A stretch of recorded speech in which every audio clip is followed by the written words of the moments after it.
Hi, my name is Lynn. I'm a civil engineering student and I'm a Massey College Student Ambassador. Today I would like to walk you through some general topics related to communication. These are email etiquette, text, maintaining confidentiality, and reducing workplace conflict.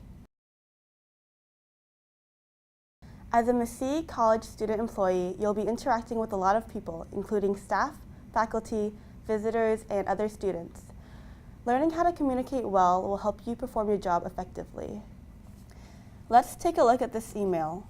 Here, the student is emailing their supervisor, letting them know that they're going to be late today.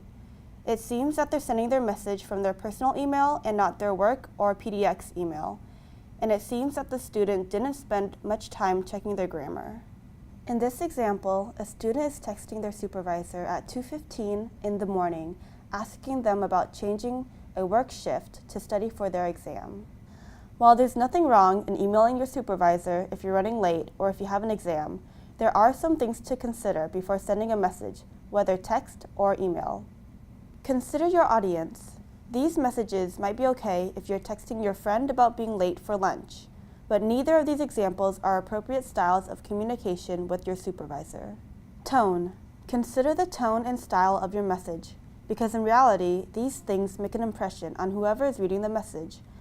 In the case of the text to the supervisor, was it really necessary to text them so late at night about something coming up next week? And do you think that the student knew well in advance that they had a midterm coming up? Most likely, it was on their syllabus, so they could have alerted their supervisor about their academic responsibilities before having the shift assigned. Sending this message might suggest that they are not organized. Thankfully, there are general email etiquette tips to follow when drafting a message to someone. These include using informative subject lines that summarize the contents of the email, respectfully addressing the person you're emailing, using proper spelling, punctuation, and grammar, keeping your email brief and breaking up chunks of text, writing in positive tones, for example, when I complete the work assignment versus if I complete the work assignment, signing off politely, for example, with best wishes and then your name. Responding to work emails promptly. Check with your employer for their standards. Typically, the rule of thumb is between 1 to 2 business days. And finally, a pro tip, enable the undo send feature on Gmail. This will give you a few seconds to undo an email if you catch an error. There may be instances when it's okay to text or call your supervisor for work-related matters. For example, these might be during an ongoing or live event or when a response is time-sensitive. Similarly, your supervisor may need to call or text you regarding a change in work hours or location. However, be mindful not to abuse this method of communication and use it only in urgent situations and during reasonable hours. Check directly with your supervisor to learn about their texting policy. Our second pro tip is to confirm with your supervisor the preferred method of communication. One of the greatest benefits of being a student employee is developing strong bonds with other students. With this comes additional responsibilities. You may develop close working relationships with current and prospective students. And in these moments, it is essential that you keep personal information shared between you and the student confidential. Doing so is important for both your credibility and the student's level of comfort. We are also legally bound to keep certain educational information private. This will be covered in our FERPA section later in this module. In some instances, however, it is inappropriate to keep certain information confidential. Instances when a student indicates that they are suicidal, discloses abuse of any kind, or desire to hurt anyone, including themselves. These are occasions where you cannot maintain confidentiality. You must immediately contact PSU staff to make sure that the student receives the support that they need. And if it's not life-threatening, you can submit a care report or contact the Dean of Student Life. We'll cover care reports in the institutional policy section of the training module.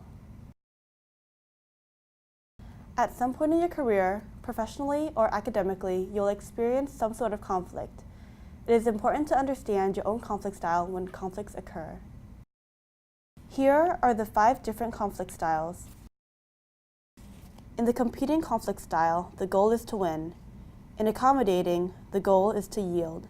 In avoiding, the goal is to delay. In collaborating, the goal is for the participation of all parties. In compromising is when the goal is to find the middle ground. No one style is bad or better than the other, but it is important to recognize what your conflict style is and how to balance and communicate with someone who might have a different style than yours. And no matter what, assume best intentions and remember that communication is key. Before the issue escalates, set up a time to have a conversation. Make a point to talk with the other person. Request a time to meet for a check-in. During the meeting, focus on behavior and events, not on personalities. Describe specific incidents. Say when this happens instead of when you do, and be clear about your goal or what you want to change. Listen carefully and practice active listening. Avoid interrupting. Rephrase what the person said and ask questions to clarify. Identify points of agreement and disagreements. Summarize these points and get feedback. Modify your assessment until both of you agree on the same area of conflict. Prioritize the areas of conflict. Discuss which areas are the most important to resolve and set up a future meeting time to continue or revisit the discussion. Develop and follow through with a plan to work on each conflict. Stick with discussions until you've worked through each area of conflict and collaborate on solutions.